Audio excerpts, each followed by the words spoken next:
beloved, Boss Mike,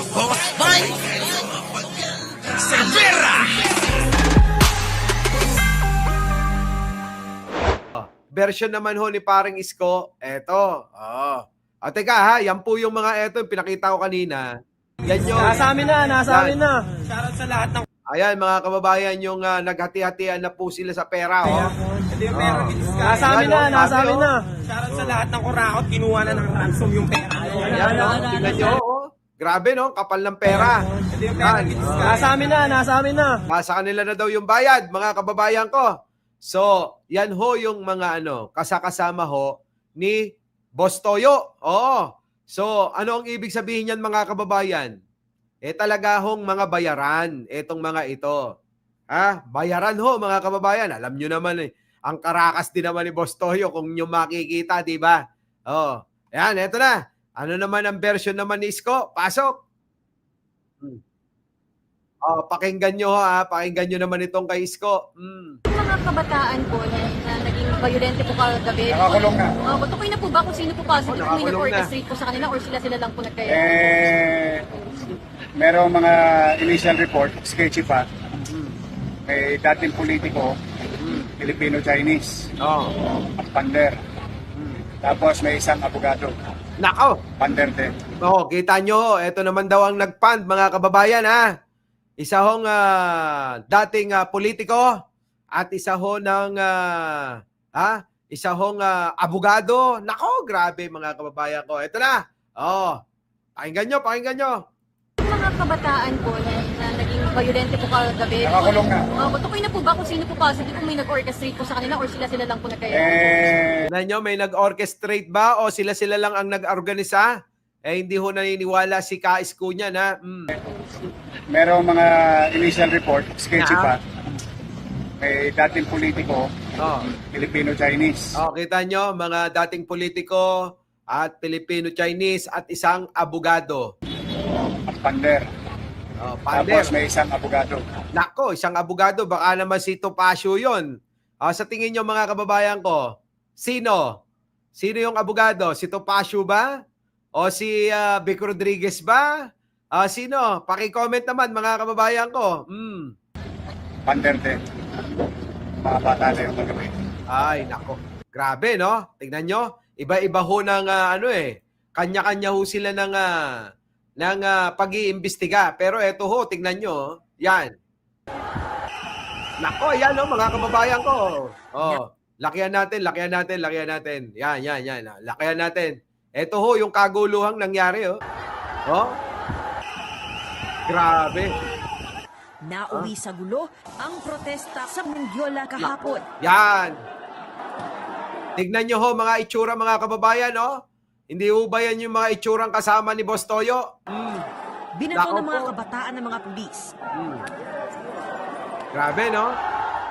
Binomba ng water cannon ang mga rallyista. Grabe. Ayan, Nako po, Diyos ko. Tignan nyo mga kababayan kung gaano mga kagago ito. Wala namang kinalaman yung motorsiklo. Pinagtitripan nila, mga kababayan. Walang kinalaman yung motorsiklo kung hindi ba naman mga gago to. Tignan nyo. Sira, Nanira ng motorsiklo. Kita nyo mga kababayan, kita nyo. Yan ba yung may pinaglalaban mga kababayan? Ganyang klase? Tignan nyo. At ng traffic light. Grabe, pati traffic lights pinakialaman. Anong meron? Bakit kailangan nyo pati yan ay idamay? Hindi na tama. Di ba? Ang pangit, mga kababayan. Tuloy.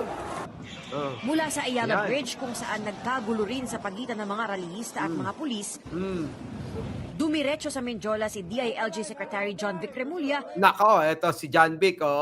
para tingnan ang riot na nangyayari. Nagsisimula ng humarang yung mga pulis, yung MPD dito. Sa bahaging ito ay huminto muna si SILG kasi baka pumunta dito yung ibang rallyista. So minamando na rin ng mga pulis yung traffic. Wala na munang nakakapasok sa bahaging ito ng Legarda. Nako, yon sa Ligarda, yan po yan. Sa may Mindiola, Ligarda. Ano po yan magkakonekta, di po ba? Kaya nga ho mga kababayan, yung mga estudyante doon na papasok Ngayon, mabutit wala na yung mga nagrarally, ano, at yung mga magugulo. Sana lang, ano, mga kababayan, ngayon sila nagrally ngayong malakas ang ulan at bagyo, ano. Tuloy. Secretary, ano po ang plano natin from here? Maximum tolerance pa rin. Maximum tolerance pa rin daw, mga kababayan. Kahit na nagkakagulo na ng ganyan, maximum tolerance pa rin. Yun ang bilin ni Pangulong Bongbong. Bait talaga ni Pangulo, no? Kakainis misa sa sobrang bait ni Pangulo, no? Tingnan nyo yung mga nagrally, mga bagets, ano, nasubo tuloy, Hold the line. Hindi pwede manaig ang mga anarchy dito eh. Ang batas. Nanaig nga ho, boss, Nanaig, kita mo, ang daming mga may nasaksak na pulis, may nasaktang mga pulis, nasugatan, nabato ang ulo, nasugatan ang kamay. Daming ganun, Napaatras Ayan, ang karamihan ng mga rallyista sa Recto Avenue. Ang mga pulis pinalibutan ng intersection ng mga kalye ng Mendiola, Legarda, Carasal at Recto. Sumubok pang makabalik sa harap ng Mendiola ang mga nagpoprotesta pero bantay sarado na ng MPD ang area. Nako. Ayan, mga kababayan, pinagdadampot ho, dami niyan. Maya pa, inaresto na ng otoridad ang umano'y mga nanakit ng bato at ng gulo sa rally. Nako, yan na, mga kababayan ko. Tapos ngayon, mga kababayan, hugas kamay na ho si Boss Toyo, ano? Kuya, anong ginawa mo? Wala akong ginagawa, ma'am. Nag-ayos ako ng chinelas ko, inuli nila ako. ginagawa niya yung trabaho niya pero ginagawa lang din namin yung karapatan namin. Karapatan ba yung manira kayo, mga bobo?